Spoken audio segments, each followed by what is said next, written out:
Olá, seja bem-vindo!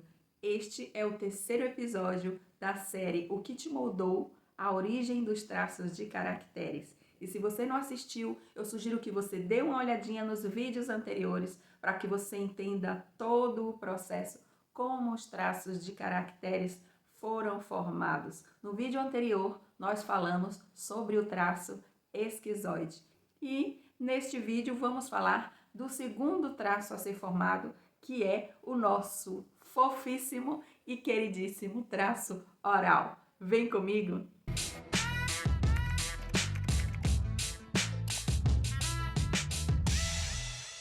A fase oral, também conhecida como a fase da amamentação, se inicia depois do primeiro mês de vida e vai até o primeiro ano de existência dessa criança. Durante esse período, a criança se conecta ao mundo, principalmente por meio da boca. A alimentação, o conforto, a segurança, tudo é experimentado através da oralidade. Então, aquele bebê que tinha percepções sensoriais na cabeça, agora ele começa a expandir essa percepção. Ele começa a perceber o externo, a perceber o seu ambiente. O bebê, no primeiro mês de vida, na fase esquizoide, ele raramente interage ou percebe o mundo à sua volta. Ele está concentrado mais ali com a energia para a sua cabeça. Já nessa fase oral, o bebê já vem mielinizando ali outras partes, que é a parte da região cervical. Então, para que a gente entenda melhor, vamos voltar àquela nossa coluna vertebral, aquela imagem ali onde a gente vai entender exatamente que parte está sendo mielinizada. O oral é toda aquela parte amarela que corresponde à região cervical. À medida que a mielinização avança, novas sensações e percepções vão chegando. Lembrando que quando falamos de mielinização, estamos falando de sensação e controle. Então, toda essa região vai ganhando sensação e controle. O bebê começa a pegar objetos, é onde ele vai pegar esses objetos e vai colocar na boca, porque é a sua principal forma de explorar o ambiente ao seu redor. Aqui, a criança aprende a confiança ou a desconfiança, dependendo da forma como suas necessidades são atendidas. Quando essa fase é marcada por negligência ou excesso de proteção, podemos ver um reflexo disso na personalidade adulta. Então é isso, gente. Quando vai mielinizando ali aquela região cervical, quando a gente fala em mielinização, a gente lembra o quê? De percepção, de sensação. Então tá sentindo, né? Começando a sentir ali aquele ambiente. Então, o bebê, nessa fase, ele começa a engatinhar, então já tem firmeza na mãozinha, já consegue pegar um brinquedinho, né? E aí coloca na boca, vai explorar o mundo com a boca. Essa fase é marcada por extrema dependência, né? O bebê, ele tá ali totalmente dependente ainda da sua mãe. Quando a gente fala aqui conectado à mãe, dependente da mãe, a gente está falando da pessoa, da cuidadora, né, do bebê. Então, para esse bebê, essa pessoa que cuida é a pessoa que ele vai ter ali como uma mãe, que ele vai o tempo inteiro depender, vai se comunicar com aquela pessoa através principalmente do choro, né? Nessa fase o bebê só chora, e do olhar. A conexão vai ser principalmente com essa pessoa que ampara, que cuida e que alimenta. Agora que já entendemos qual a parte que é mielinizada quando o oral está sendo formado, vamos entender um pouquinho de como é que se desenvolvem as características desse traço. Vamos falar um pouco agora da dor do traço oral.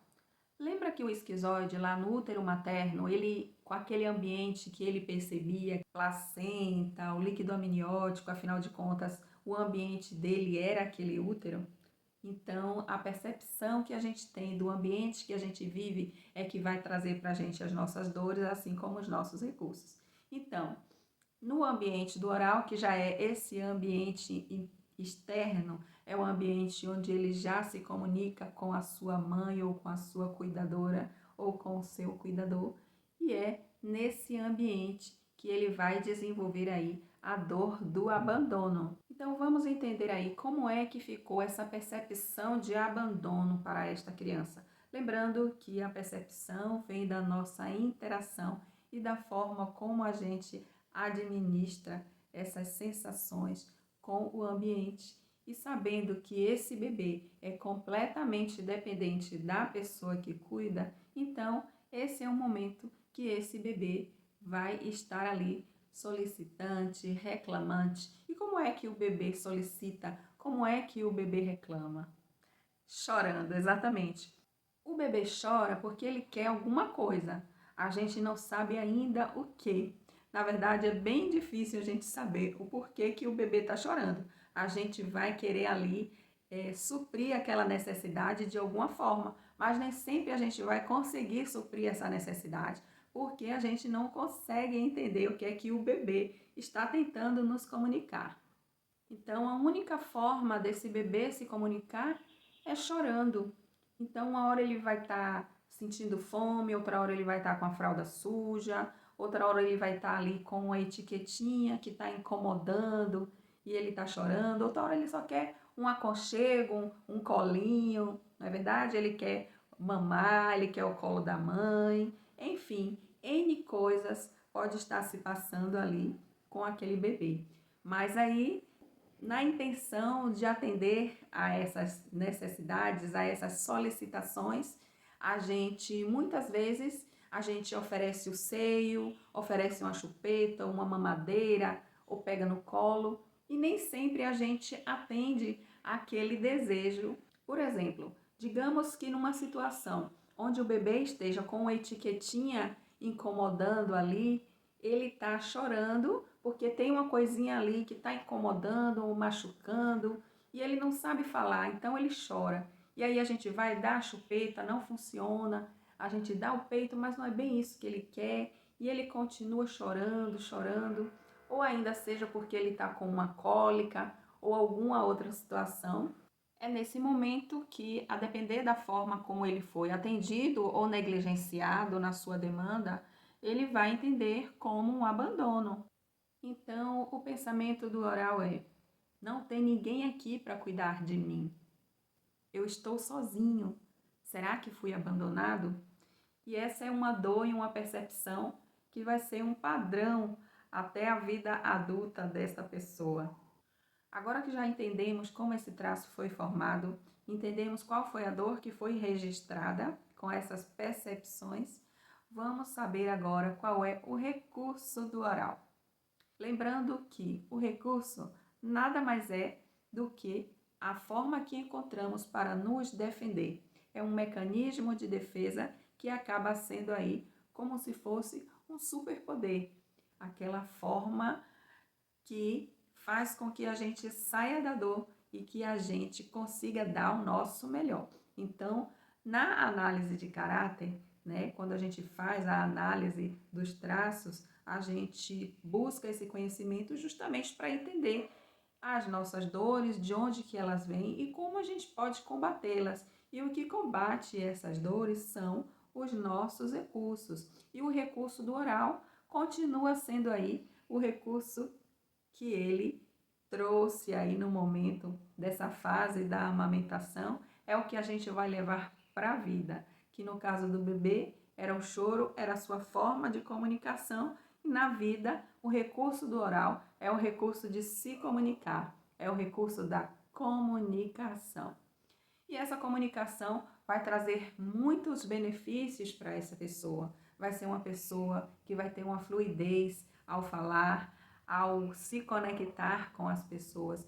É uma pessoa que vai estar aí sempre rodeada de amigos. O oral é uma pessoa que todo mundo quer ter como amigo. É uma pessoa que se conecta com as pessoas através do olhar. Ele tem o dom de olhar para você e dizer assim: poxa, você não tá bem hoje, não sei, mas eu tô sentindo que você não tá legal, né? Tem, assim, essa conexão além, né? Para além. Não que os outros traços também não tenham, mas o oral extrapola, transcende. É um traço que é muito acolhedor. É por isso que eu falei lá no início, o fofíssimo, o queridíssimo traço oral. E essa conexão, né, esse dom aí da conexão, ele vem realmente dessa fase de quando o bebê se conectava com a mãe não através do choro, querendo comunicar suas necessidades, mas também o bebê, ele nessa fase, ele desenvolve ali uma conexão através do olhar, através de gestos, de um sorriso.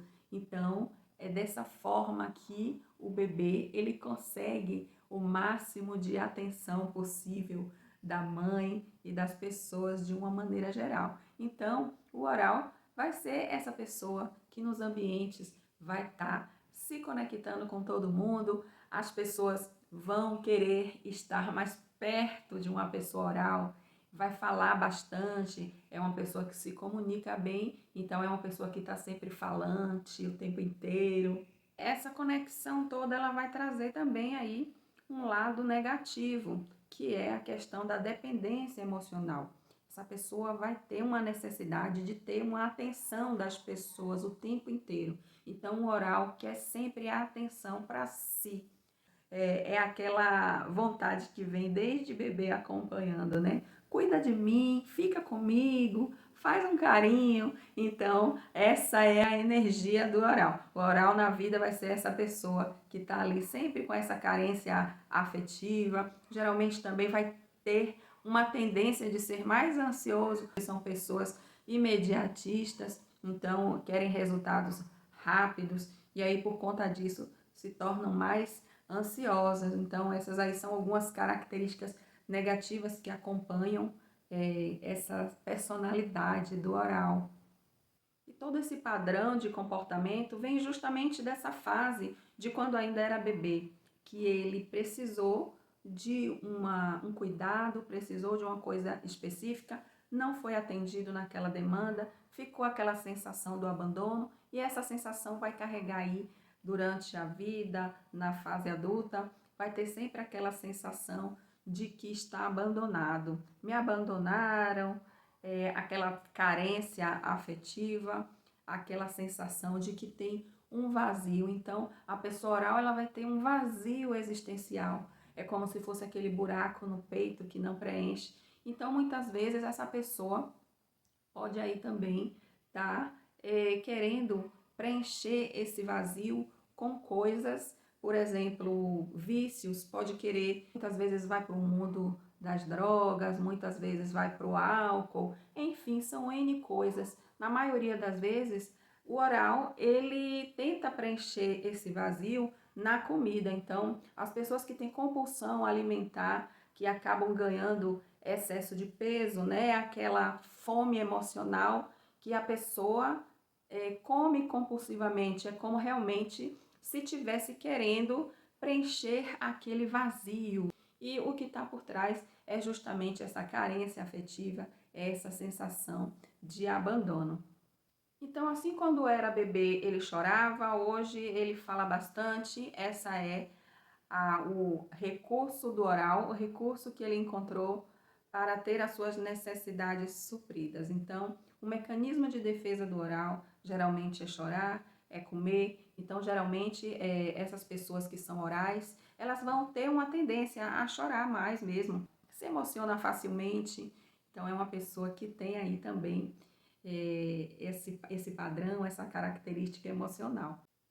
Então, agora que já falamos das características da personalidade na dor, no recurso, agora a gente vai entender um pouquinho sobre como a gente percebe no corpo da pessoa como é que essa pessoa é oral. Gente, só lembrando, pelo amor de Deus, eu tô dando aqui uma pincelada, na verdade é um resumo do resumo. É tudo muito complexo para que a gente possa identificar quais são os traços da pessoa, a gente tem que fazer uma análise minuciosa e detalhada. Como eu já falei, não somos apenas um traço, somos todos os traços. Então, apesar de, e com certeza muitas pessoas que possam estar assistindo vão estar se identificando e outras nem tanto, umas mais, outras menos. Às vezes essas pessoas que não estão se identificando vai dizer, ah, eu não sou oral não, eu sou outro, eu sou o esquizoide. Não existe isso, eu gosto sempre de deixar bem claro.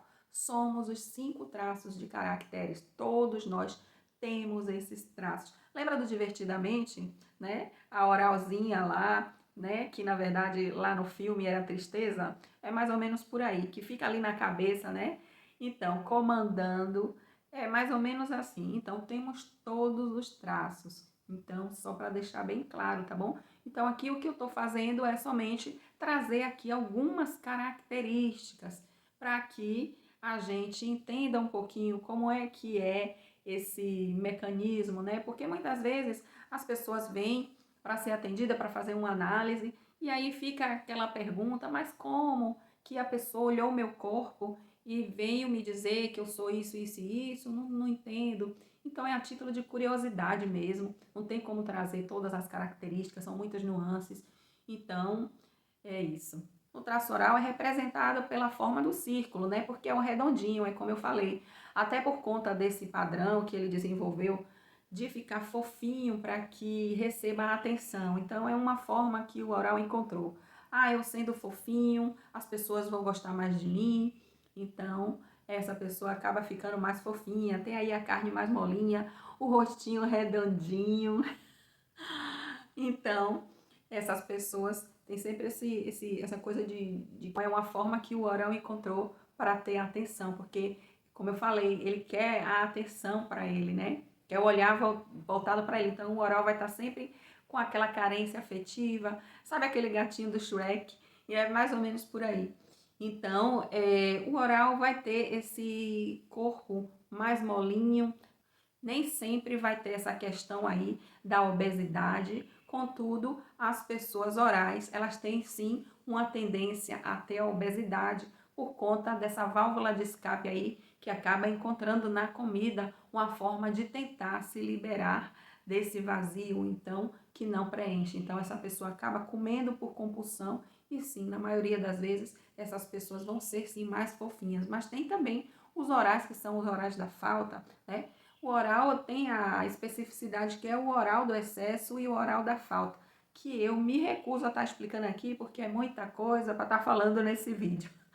Mas, enfim, tem essas pessoas que são os orais da falta, elas são pessoas magrinhas, mas a gente encontra também nessas pessoas o formato redondo, que vai estar no rosto mais arredondado, o olhinho mais caído, que conecta mais, aquele olhinho que olha para você e parece que está triste, mesmo quando a pessoa sorri, tem aquele olhinho assim, meio triste, meio caidinho. Então, vai ter aí o formato do corpo mais escorrido e mais molinho, e é isso, gente. Não dá pra gente também estar aqui falando tudo, porque o vídeo vai ficar cansativo, vai ficar um vídeo muito didático e a intenção não é essa. Então, esse foi o nosso vídeo falando sobre o traço de caráter oral. Eu espero que você tenha gostado e se você se identificou com o conteúdo do canal, eu já peço que você nos siga e que continue acompanhando a série para que você entenda e conheça os próximos traços. No próximo vídeo a gente vai estar falando sobre o traço psicopata, como ele se formou e a gente vai manter sempre esse padrão, como formou e as características na dor, no recurso, no formato, tá joia? Até o próximo vídeo e obrigada por me acompanhar até aqui. Tchau, tchau!